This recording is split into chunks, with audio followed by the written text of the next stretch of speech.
So just sit back, relax, and let's give a big round of applause for Alan.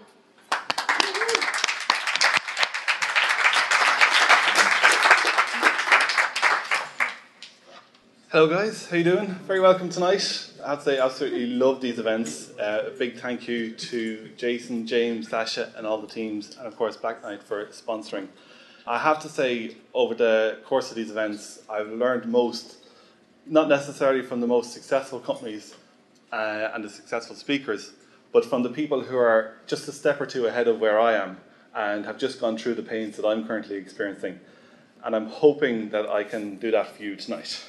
So, my name is Alan O'Rourke. I started out life as a designer. I ran a design agency for about 10 years. Absolutely loved design, but in the end, it was time to move on, look for change, look for something interesting. So I joined the dark side. I found doing design for clients over the years that once you handed over the design, they then asked, well, what do I do with this? So it was a natural progression to move into marketing. Unlike design, I do find the marketing numbers hold you accountable at the end of the process. Very, very quick overview of the last 3 businesses that I've been involved in, because they've all had quite different business models and marketing and sales processes. Toddle, which was a startup of mine years ago, it was selling email newsletters, basically. It worked on a freemium model. It was a bootstrapped business. And because it was bootstrapped and I was running 2 businesses at the same time, essentially, there was no budget and very little time. So all the marketing was inbound marketing that I was doing. And it was a very, very slow build-up over 3 years. I found blogs and resources were particularly successful for me. The sales process was pretty much non-existent in that. It was all inbound marketing. It's much low touch as possible. But we ended up with around 30,000 users, and I ended up selling that. The next business I was involved in was a company called What Clinic, where patients find clinics and treatments online. Caelan, I know, spoke at a previous event here. Caelan is the CEO, very, very smart guy. I think some of his talks are recorded online. It's well worth checking out. I was more involved in product there, but I had good insight as to how the business ran and how the marketing ran. Marketing was almost primarily SEO. That's essentially it. The business model was pay-per-lead. Patients would contact clinics through the website, and if a clinic responded to that patient, sales would then come along, pick up a phone, and try and sell them. Your traditional sales and marketing model was not successful in this company. It was very unique to the way they operated their business. Which brings me to where I am currently. I work for a company called WorkCompass, which does online performance management and performance reviews. So that's performance management for people, not applications. And I've been working there for a little over 4 months. It's a great position, and I'm getting to build the marketing from the ground up. It's an enterprise sales model, which is new to me. There's absolutely no freemium in this product. The sales cycle is around 3 to 6 months. And when I started, like all new marketing people, of course, I had to make my mark and redesign the website. It's something I always laughed at when I was a designer, and new marketing people would start for clients, and of course, they'd immediately try and redesign the website. But in fairness, the old website was terrible. So I just quickly mentioned these businesses to highlight how many different business types there are online. They all have very different sales and marketing models. And so I found, the more famous growth hacker stories that'll make your company skyrocket to success, they only apply to very, very few businesses. You're very, very lucky if you can get a growth hacking success story that'll apply to your business. And when I joined WorkCompass, I found many of my own marketing hacks from previous businesses did not work. So we needed to take a step back, and we needed to stop growth hacking. The company basically needed to keep turning over, we needed sales, and we needed to be doing this while we're running experiments. Which brings me into Predictable Revenue. I don't know how many people know the book? Very few. Okay. How many companies here are startups or early stage companies? All right, you really need to read this book. Okay. So most businesses, if you're growing, you're making sales, this is probably where you are round about now, right? And you're finding success and things are going well. You're just about to hit here. And this is where I joined WorkCompass. So the whole idea here is that around about here, you're heavily relying on your own network, right? These are your seed leads, right? It's all word of mouth, people you know, people who know you and know them in their network, etc., etc. you've generally already established trust here, and you're forgiven a lot of mistakes in your sales pitch and your marketing pitch because of that trust and because of that existing relationship. But this here is a painful but important step. You're about to run out of seed leads, and you need to quickly rediscover your customer pitch because you'll have no more personal network. So I'm going to open up our sales and marketing process that we currently go through. It's 2 steps that we run side by side. We run inbound marketing, which is predominantly content, SEO, and lead capture. And at the heart of this is monthly ebook publishing. We aim to get one great piece of content out every month. We publish it as an ebook, and we try and wring as much value out of that as possible. And we do this because we have limited resources, limited marketing team, though we do have a great team, limited budget, limited time. So our strategy is write once and publish everywhere and every way possible. For example, when we do an ebook, then it will become blog posts, we'll tweet it daily, it'll become a webinar, send it out through the email newsletter. We both use the graphics that we used in the ebook, and we produce infographics from it. The webinar will become a YouTube video, we produce a podcast from it, etc., etc. We try and wring as much value out of that one good piece of content as possible. We also work on a micro marketing plan every month on our ebooks. And I'll quickly walk through it. So over a month-long period, we publish the ebook, email subscribers, and we're finding that people tend to share it a lot, so we're trying to encourage that even more. We do PPC promotions for the ebook. We tweet quotes from the ebook daily. We've got a weekly blog post that we just lift from the ebook. We post the contents into LinkedIn groups, and we, depending on how much we've established ourselves in those groups, we either post the full content as a post, or if we have established ourselves and we've built up trust and a profile in that LinkedIn group, we'll post a link back to the landing page where people can download it and hand over their email address. We use the content to answer questions on Quora. We track mentions and questions on social media where we can suggest the ebook as the answer. We share the document on document sharing sites. We even post the images contained in the ebook under Creative Commons on Flickr. And just last week I got a link from Forbes based on this. It's very, very simple, but it's a long play. Do press releases, do the webinar. We post that presentation then on SlideShare, post a recording on YouTube, etc. And I call it a micro marketing plan because we produce a report on this at the end of every month. And then as each month goes on, we can compare one month against the following, and hopefully we'll see those numbers go up. Everything we do should end in a lead capture and then into lead nurturing. And I'm not saying we're fully successful in this, but this is our aim. Another technique that we're using is we try and extend the reach of this content by working with a partner. For example, this ebook here was published with the IMI, Irish Management Institute, and the only extra thing we do there is we put their logo on it. We're producing the content for them. They are looking very good to their members and sending new content out to their profile. But we're operating on a lead share basis. So every lead they generate through their website and every lead that we generate, we share with each other. In terms of what we write, we look at questions from our existing users. We look at search traffic to the site. This is an absolutely fantastic tool if you don't know it. Quicksprout.com. You can put in all your competitors and it will list all the content from their blogs and will rank it based on how many shares that content got. So we've put through a list of all 40 competitors, right? And we have a great big Excel sheet and all the content is ranked. So we essentially have our content plan for the next 12 to 18 months based on this.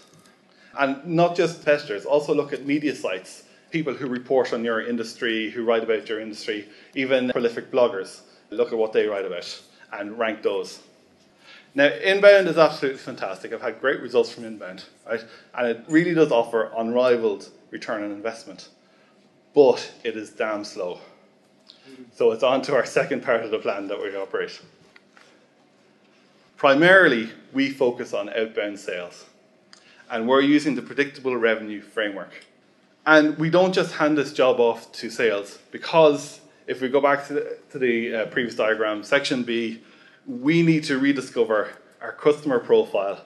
We need to find our own marketing voice, what works, what doesn't work, and we need to adjust our sales and marketing pitch to this market.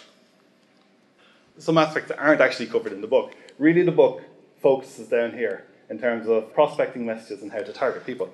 And just to, actually I'll go into more detail later about messaging itself. So this is our current prospecting flow that we operate.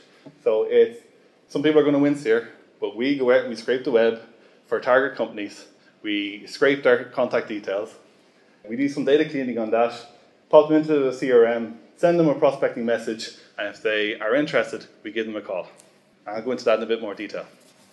So we've built a team of 5 people based out in the Philippines, and we've built this team through Odesk. And their job is to go out and get contacts for us in our target companies. We've got 5 people. They each generate 200 leads each, and this takes them each individually around 16 hours. And in interviewing for these people on Odesk, this is generally the tool set that they all use. So they use LinkedIn, data.com, and Zoom Info to get additional information on those contacts. They test the contacts through Mail Tester and Reportos. If you're interviewing people on Odesk or a general lead generating people, they really need to be mentioning these tools. If they're not, it's a red flag for you. So we found on average that for each 100 leads that are generated, it takes one of our team 8 hours to do that, and will cost on average 25 cents per lead. So that's a good ballpark for you for starting it. Actually, and just to go back again, when you are interviewing prospective lead generators for this, ask them how long it's going to take. Say, I need 100 leads, how long that's going to take you? And if they don't answer around about the 8 hours mark, then that's a warning, and you should probably move on. When you start using these people, when you start building a lead generation team, you'll probably want to check who's actually delivering good leads and who's not. This is a good tool to use, Bright Verify, and basically you upload a list of emails and it'll test them all for you and will give you back whether they're good quality or not. At which point we have the leads and we pop them into our CRM, where duplicates are removed, which you're going to get with a team. The leads are tagged to track the source, who created the leads, what are the details of the lead generated. So then once we start measuring success, we can go back and see what it was that caused that success. Also, we can see who are the low performing members of the team, and we can perhaps move on to others. So this is a real example of our current prospecting message that we send out. So the beauty of predictable revenue, right, when creating prospecting mails, it's not asking for a sale. It's actually asking for a referral in your target company. It turns cold prospecting into warm prospecting. Once you get that referral, it turns a cold prospect into a warm referral, at which point then the sales guy gives them a call. And because they have been referred internally in their company, they're a lot more likely to listen and respond to you. The mail, as you can see, it's asking for help, and people by default, they really want to help, and it's a great foot in the door. For examples of prospecting messages, they're not covered in the book, but you can find good examples that you can download free at close.io, breakthroughemail.com, and even HubSpot have some examples, but HubSpot's examples are more geared towards a freemium model where the prospect has used some aspect of your business beforehand, and HubSpot provides some good examples of follow-up mails there. This is our actual results from last week. So we sent 870 prospecting mails, very low bounce rate, 13%, pretty high bounce open rate. We actually got up to 40% in one mail.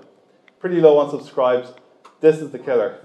Absolutely zero abuse complaints we got from sending these prospect mails. I've had marketing mails where I haven't got that low. Just incredible. And then we got an interest rate of 1.57%. It's low, but it's actually pretty good for what we're doing.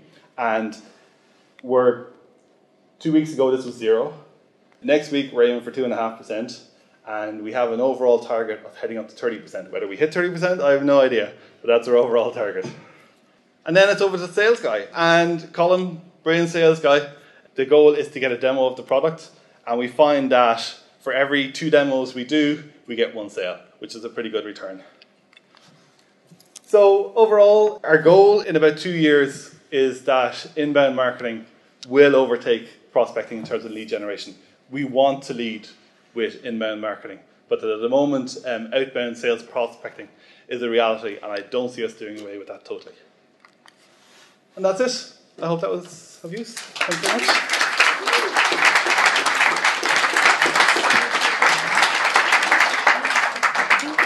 Does anyone have any questions?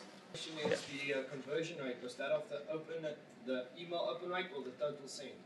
It was on the email open rate. We send through MailChimp, and it's based on the open rate. Okay. Sorry. Yeah. Any other questions? How many leads do you need to keep one salesperson busy with your aim? How many presentations do they do a week? We are aiming for 6 presentations a week, which we think is quite good, and we'll hit the target that we want to get to. Just I haven't said, we do A/B test, split test the prospecting messages. So we're going through a high number of prospecting messages at the moment, almost 1,000 a week, and we do split test that to try and bump our numbers up, and we're continuously testing to try and get higher and higher. What is the most successful message that you send out? So the question was, what is the most successful message that we send out? At the moment, it's the one that I featured here. That is our current one, and so at the moment we're testing against that. Great presentation. Eventually you're going to hit like the end of the barrel, right? So what's your next step? Because you keep trying to find new people. What about do you have another how are you going to find the next set of people? So at the moment we target UK companies of 50 to 200 people, and at the moment we're prospecting with the managing director. There is over 20,000 results like that in the UK at the moment. So we have a little while to go, and there's a lot of emails that aren't open, which you can still retarget again. Right? And so next stage will be targeting companies a little bit higher, because actually we're finding at the moment that we're getting a lot of responses to say, no, we're not interested, which means that we're actually hitting the wrong people. We should be getting, I'm not the person you should be talking to, and be referred over to the right person.